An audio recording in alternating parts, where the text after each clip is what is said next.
So we'd like to open it up now for questions.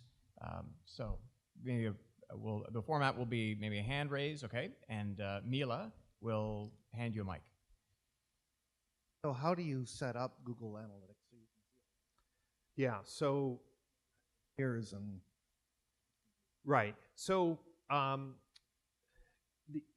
the proper way to set up analytics is to get somebody, and maybe your website company can do it, maybe they can't, but you want to make sure that they're tagging the website for events. So everything a consumer does should be being thrown into Google Analytics as an event. So you need somebody who can create tag manager scripts. If you can't find anyone, you let me know. Obviously, we do this for dealers all the time. But if you can get someone that you're familiar with. Second, you got to make sure that your 4 conversion goals are working. Lead forms typically always work. That means you have to work with a texting company and a chat company who believe in Google Analytics and will throw conversion events in. Phone tracking is pretty simple. So you have to make sure the partners that you're dealing with want transparency and will assist you in getting the events into Google Analytics you need to inspect traffic quality. did you say that most good Google campaigns are branded campaigns? Yes, when you look at the total conversions from Google AdWords campaigns, it's not uncommon that 70% of the conversions are based on buying your own name or their brand and city, which means that for most dealers, they could easily run their own branded campaigns and ask their agencies to do things that they can't do themselves. Other questions?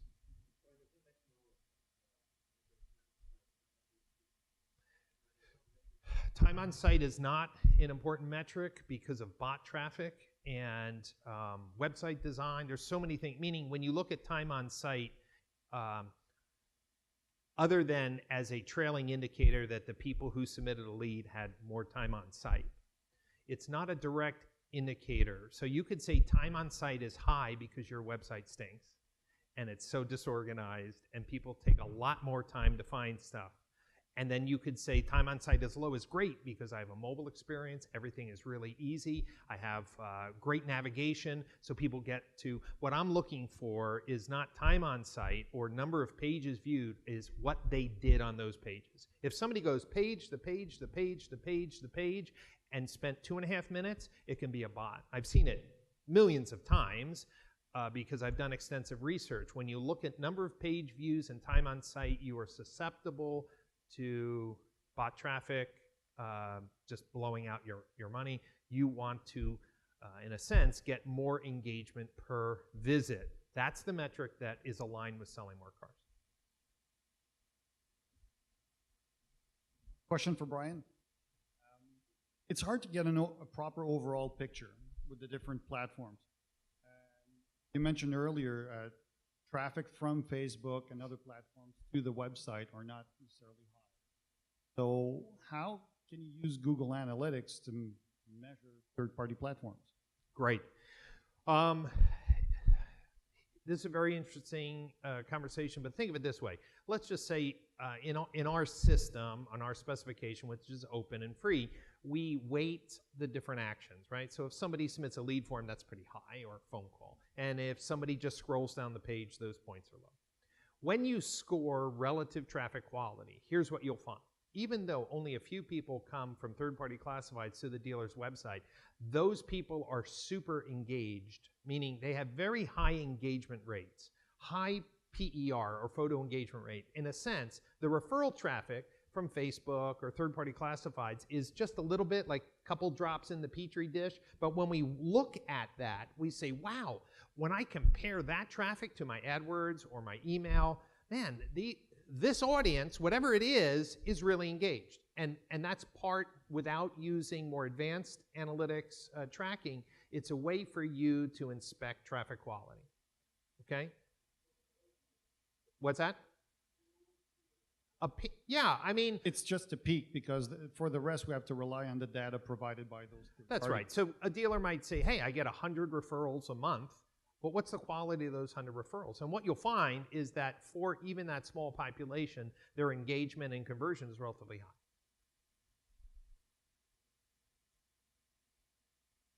What would you say would be the best conversion buttons to use on your website? And where would you put them? That's not an easy answer. Rank them then. Yeah. In the US, the most popular button is the Get E-Price, but some of the manufacturers now, right, you've seen this, you have to unlock the price, right? You can't show less than MSRP, at least in the States, this is the case. So believe it or not, this unlock price, which is anti-consumer friendly, actually becomes a huge lead gen.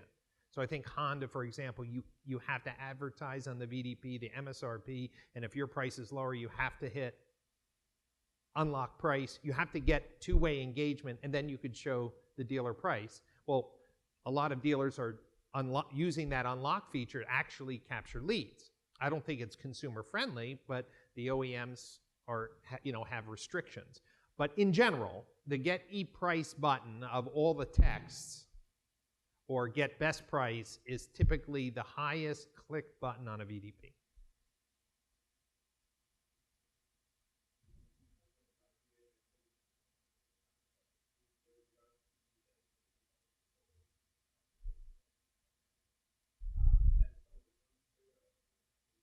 Right.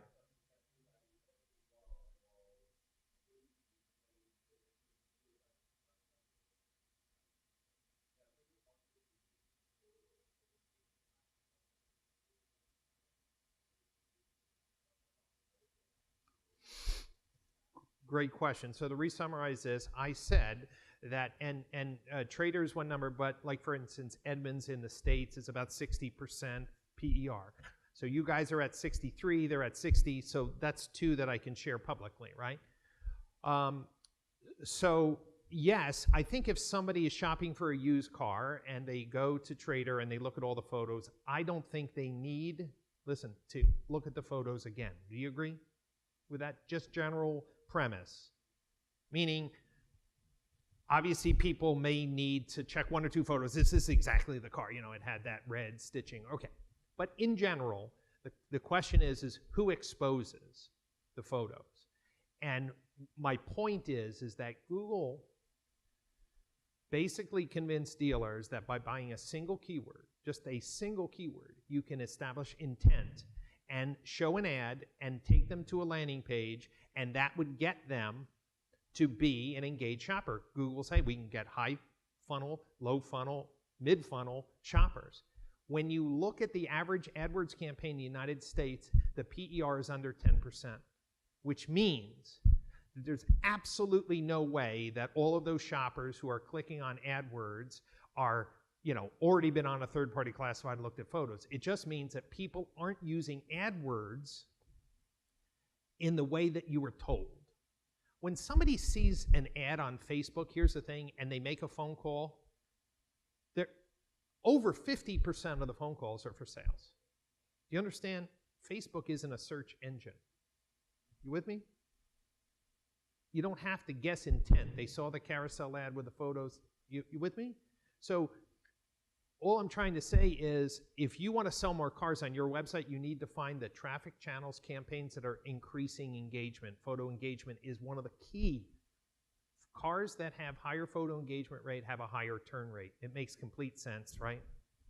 To anybody who's in the car business, that the cars that people visit on the lot more often are going to sell quicker because they're interesting or they're in good condition or whatever.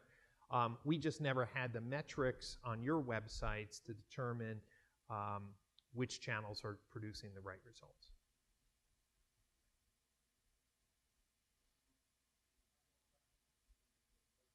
How do you see the disruption in marketplace affecting dealers' facilities?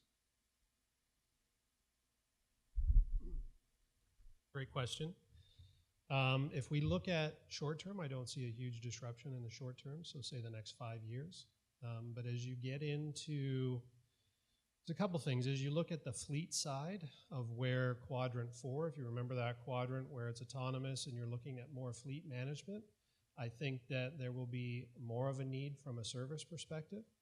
And I guess the other thing that perhaps needs to be taken into consideration is where are you locating your dealerships and what are you locating? So do you need to have service downtown? in a prime location, or you'd really just need the retail and the ability to come in and look at the features of a vehicle. So from a sales perspective, and service can be somewhere else. If you flash forward and look to an autonomous vehicle that could theoretically drop me off at work, schedule its own appointment for service, and drive there, it doesn't need me to do that. It can be there all day and go and get serviced and come back and pick me up at the end of the day.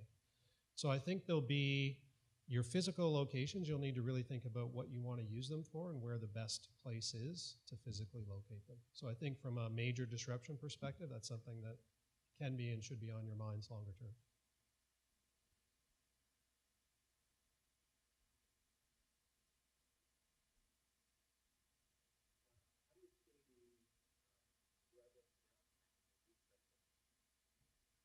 Well, that's a great question. I think there's still going to be a huge used car segment there from a driverless car autonomous vehicle perspective, to the extent that I still want to own one, and I'm not into the sharing and doing that. There's, I think, a huge potential for somebody having to move those vehicles. And I think that that's, those fleets are going to be massive, and the ability to actually resell those vehicles will be something that you might want to consider how you play a part in that.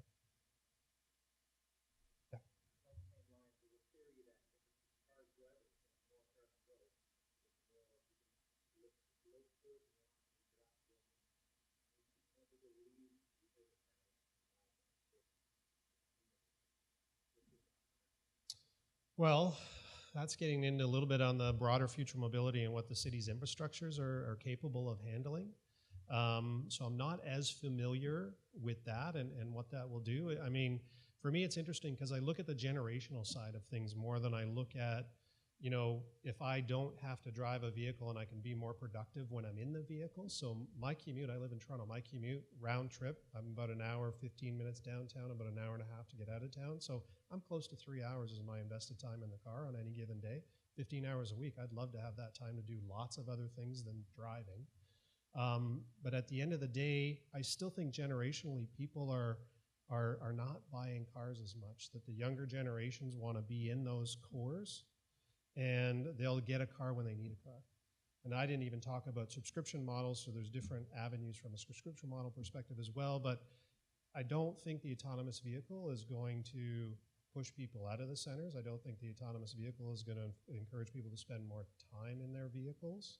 I think they'll use that time much differently, but I don't think it's going to change. I honestly don't think a lot of the major cities have the infrastructure to accommodate more vehicles in the first place. And coming from Toronto, again, it's a disaster, and it's only getting worse because they keep building and expanding the city, but there's no increase from a roadway or infrastructure perspective. I hope that, my opinion, but I hope that answers.